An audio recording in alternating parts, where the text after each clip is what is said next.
કાંકરેજ તાલુકાના કેવળપુરી જાગીરદાર થળીમાં ગાદીપતિ તરીકે કોણ બેસશે તેનો આજે બીજો દિવસ 10 નામ ગૌસ્વામી સંજયપુરી ગુરુ નટવરપુરી પંચનામ જૂના અખાડાએ ધૂણો ધક્કાવી ઓમ નમઃ શિવાયના જાપ ચાલુ કર્યા હતા।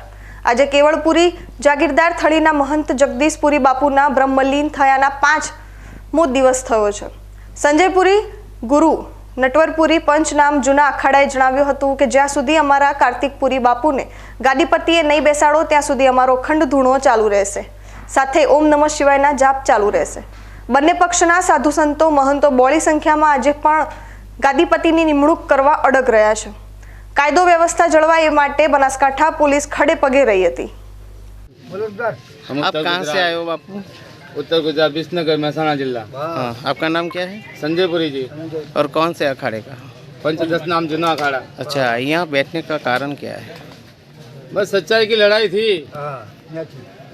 जैसे जो कार्तिकपुरी जी है, मेरे नाम से नाम इसका नाम भी संजयपुरी लोग बोलते हैं, ऐसे ही नाम उसका कार्तिकपुरी वही गद्दीपति है। बाबा का उनका जो गुरु महाराज का अंतिम क्रिया है वो पूरा नहीं हुआ।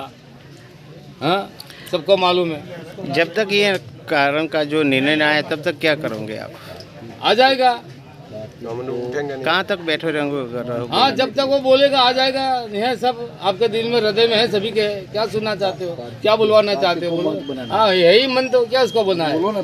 बापू ने पहले से जो प्रबुद्ध किया हमारे सामने ही किया हुआ था। इसको बनाओ क्या मैं बोलूँ, है सच्चा मैं क्या बताऊँ, सबके सामने सच है।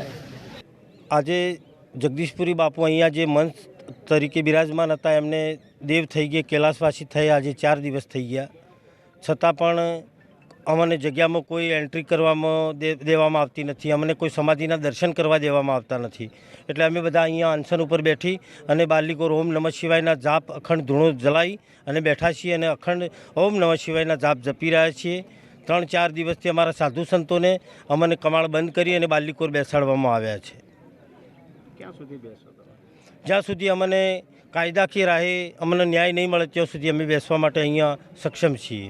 હાલ કેટલા સાધુ સંતો અહીંયા બેઠા? અહીંયા સાધુ સંતો અંદાજે 150 થી 200 સાધુ સંતોની સંખ્યા છે।